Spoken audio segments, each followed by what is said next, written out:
The organisation Women and Men Against Child Abuse says it's appalled that alleged kingpin of a child sex ring tried to escape the hands of justice. Gerard Ackerman has been rearrested after contravening his bail conditions and going missing on Friday. The organisation believes that this is a clear admission of guilt. The organisation is concerned that Ackerman was given bail in the first place. To discuss this, I'm now joined by the head of advocacy of Women and Men Against Child Abuse, Luc Lampaert. Thanks so much for your time, Luc. We do appreciate it. I think the first question is how Ackerman was granted bail in the first place, given the serious charges and counts that he is facing.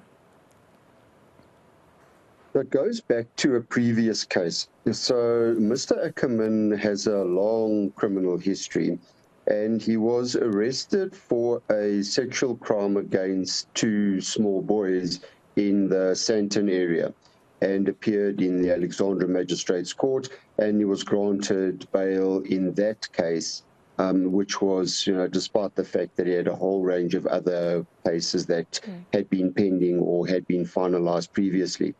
And then while out on bail, he then was arrested for the current High Court case, which is the one that involved Advocate Kennedy.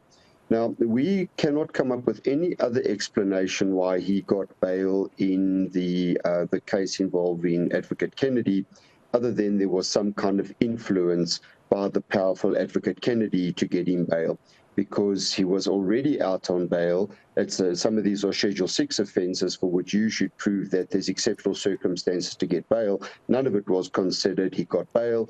He then ended up in court standing trial alone. And in the running from the law now, it was after the sentences that he could be facing were put to him. Yes, but I think, again, the National Prosecuting Authority should have considered that he could possibly be a flight risk because he failed to appear the last time, citing ill health, yet he was spotted today, thank goodness to the public. Surely the NPA should have considered this, the accused as a flight risk. We actually spoke to the National Prosecuting Authority previously in terms of the case in the Alexandra case, because the National Prosecuting Authority consolidated the outstanding case. In other words, there were other cases that were pending against Mr. Ackerman, which they added to the High Court case, but they couldn't add the Alexandra case because it was a part-heard case. In other words, it had started already. So we said to them, surely this person can't have bail. He's been committing offences while he's been on bail. And in one of the bail applications when we were there, one of the bail hearings when he was asked to come back, he actually asked for his computers back because he needs to earn a living. And the computers is the majority of what he was using to commit the sexual crimes against children. Let's move into the crux of the matter. This is a very disturbing story, and it's before the courts, thank goodness. But if we just think about the victims in all of this, it must be trauma that they're reliving every single day until this matter is finalized. Without any doubt. So, on a sort of a social and a psychological level, when a person is traumatized and they have to go and speak again about what has happened to them, the same parts of the brain and body are triggered when having to recount it. Now that part is bad enough. What is even more difficult for victims is the fact that, and this is how the justice system works, the adversarial system in particular, is someone is innocent until proven guilty. What people don't realize is what that means is that it's assumed that the victims are lying until it can be decided otherwise. And that's obviously beyond a reasonable doubt, not beyond all doubt. And those, the complication and the difficulty with that is that the evidence is led. So in other words, they tell the court what happened to them. And then someone, on the instruction of the person who used, abused, transported, exploited, trafficked them, on his version, they are told they are lying so that he can get off. So it is immensely traumatic for these young people to be put back through not only what happened to them, to then be disbelieved, to then be cross-questioned and made out to be liars in order to keep the sex offender out of jail. Yes, because we do know he's pleaded not guilty to over 740 counts. And I'm sure the trauma, it's being reignited because of all of this.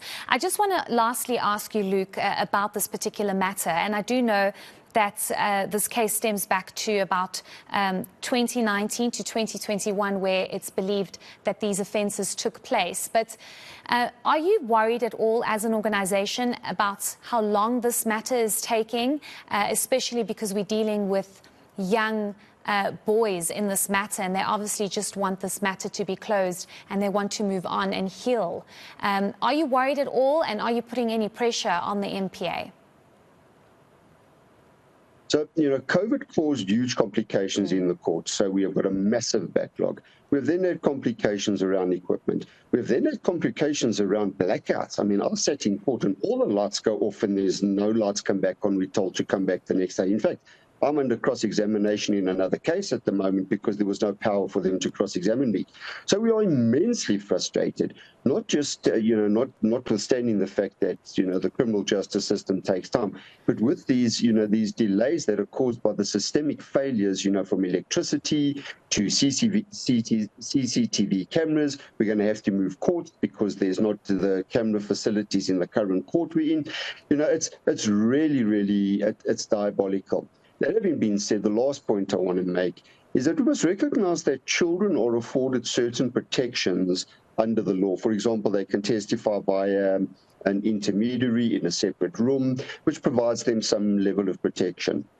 However, the problem is, on that level, is that once you turn 18, you're not entitled to the intermediary anymore. You can apply for the separate room. And although you were abused as a child, if you turn 18, you start losing some of your rights. Just lastly, have any of the victims turned 18 that you're aware of? I think one may have, but I can't confirm that. But based on the amount of time that has passed and the ages that were read out in the charge sheet, I think there may be one, yes. Oh, goodness me. Okay, well, we'll be watching the story very closely. Thank you so much for your insights this evening. We do appreciate it. That was Luke Lamprecht, who's from the Women and Men Against Children Abuse. Such a disturbing story.